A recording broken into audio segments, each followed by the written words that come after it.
Buenas tardes, queridos oyentes. Estamos en Radio Imagen AM 1310, una radio hecha para todos y especialmente hecha para vos.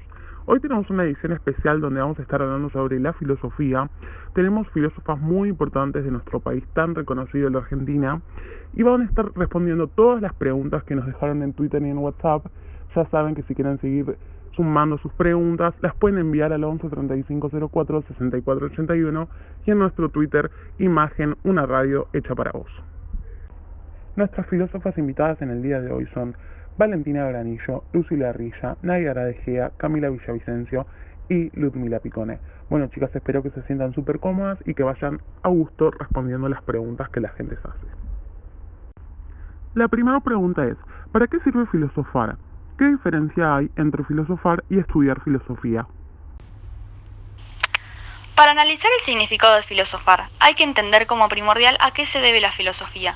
Podemos dar miles de definiciones de diccionario, pero hay que entender que esta es el descubrir, el encontrarse, el preguntarse, la búsqueda del saber constante.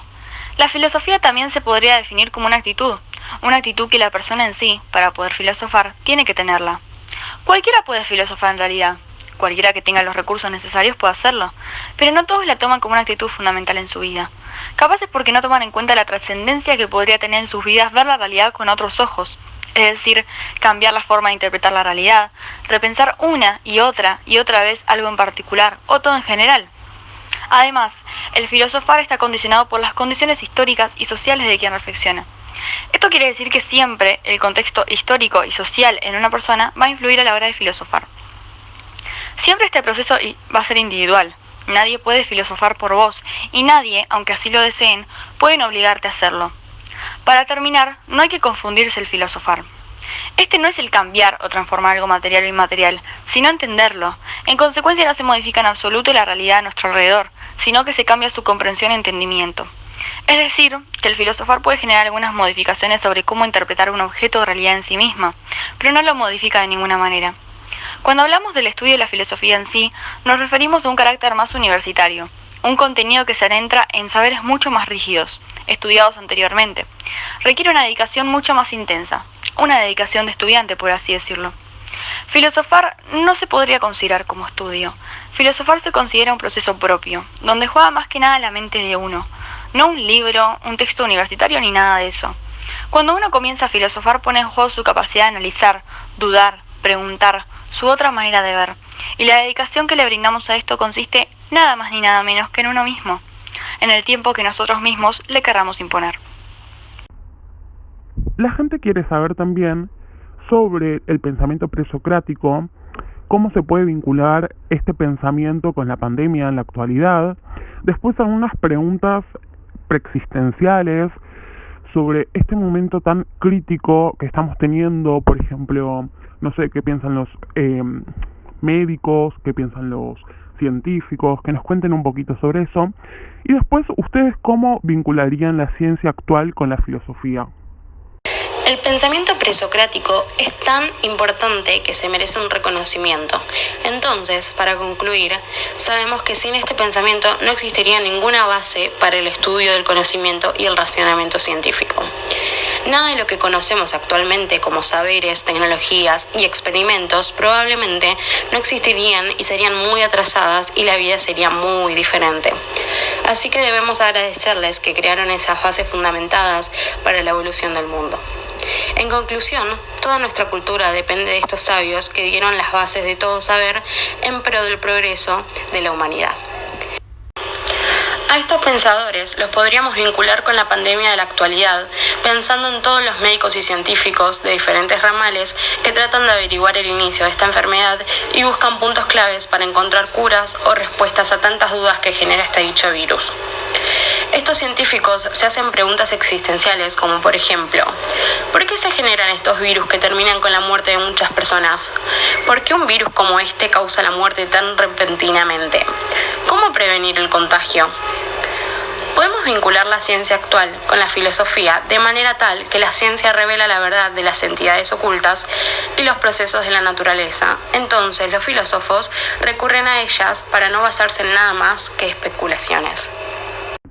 La siguiente pregunta es, Podés elegir algún que otro pensador, por ejemplo Sócrates, Platón o Aristóteles, y posicionarlos personalmente para hacer una crítica fundada. ¿Qué te enseña? ¿Qué le cuestionás?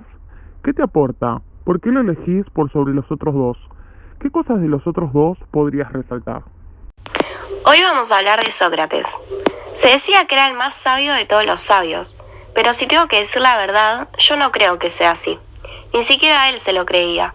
Pasó su vida manteniendo su frase «yo sé que no sé nada». Y así terminó, ejecutado por no reconocer a sus dioses atenienses y corromper a la juventud. Así que muy sabio que digamos no era. Ojo, igual tenía una característica muy buena. Él te hacía pensar, cuestionarte absolutamente todo. Él no te enseñaba de una manera habitual. Lo hacía haciendo preguntas y preguntas con un método llamado mayéutica. Este le permitía a la persona descubrir sus propias respuestas. Muy inteligente, ¿no? Pero con un carácter, le gustaba discutir con cualquier persona que se le cruce hasta lograr su objetivo. No nos olvidemos de Platón y Aristóteles.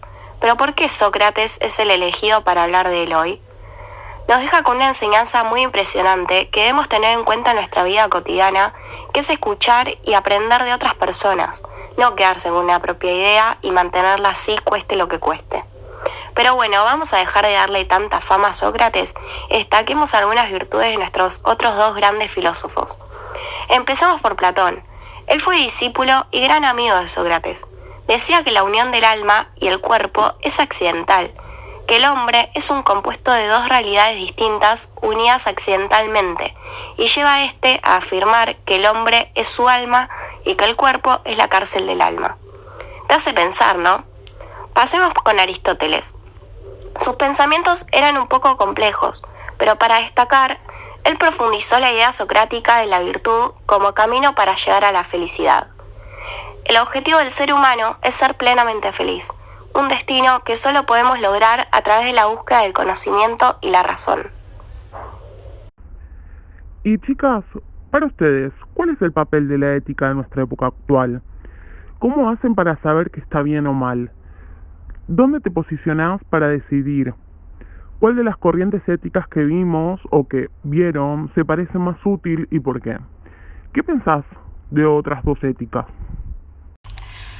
La ética hoy en día es algo muy complejo. Es la base de las personas y es algo realmente amplio, ya que el bien y el mal para cada persona pueden ser muy diferentes. Hay conceptos amplios del bien y el mal que nos impone la sociedad.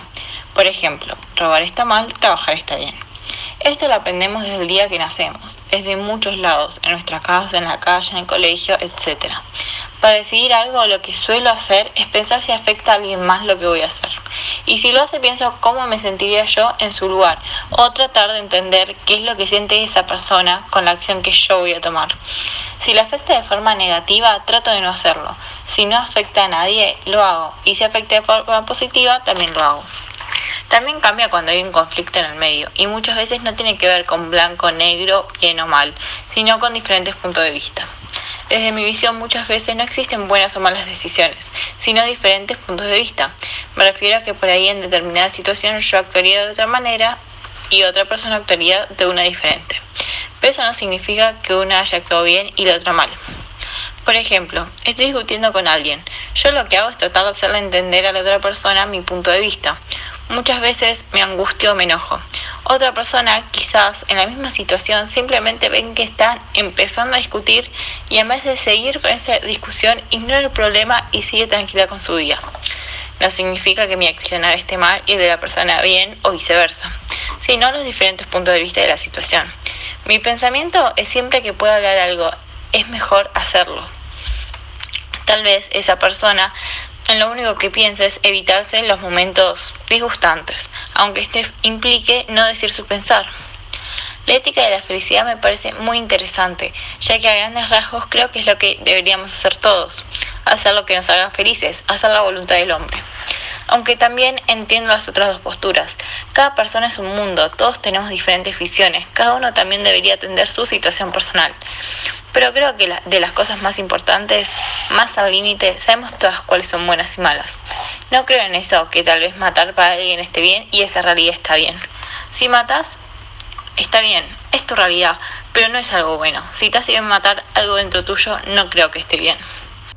Y para ir cerrando esta entrevista, frente a todos los temas que vimos hoy, ¿qué preguntas filosóficas se te aparecen? ¿Qué interrogantes existenciales te generaron los temas que estuvimos tratando? La filosofía nos llena la cabeza de preguntas. Frente a todos los temas vistos a lo largo del programa, a mí me surge una principal pregunta. ¿En qué creer? No sé si tengo una respuesta, pero sí sé que hay muchas opiniones y pensamientos distintos y que de todos podemos aprender algo. Escuchando hablar a mis compañeras, pienso, ¿qué habrá pensado la gente en el momento que los filósofos daban sus teorías? Probablemente los hayan tratado como locos y hoy son muy reconocidos por todos sus pensamientos. A su vez, me pregunto cosas que probablemente no tengan una única respuesta. Las llamadas preguntas filosóficas. ¿Cómo se creó el mundo? ¿Existe la justicia? ¿Somos personas realmente libres? ¿Qué pasa después de la muerte? ¿Existe el destino? Bueno, ahora cuéntenos ustedes sus preguntas filosóficas.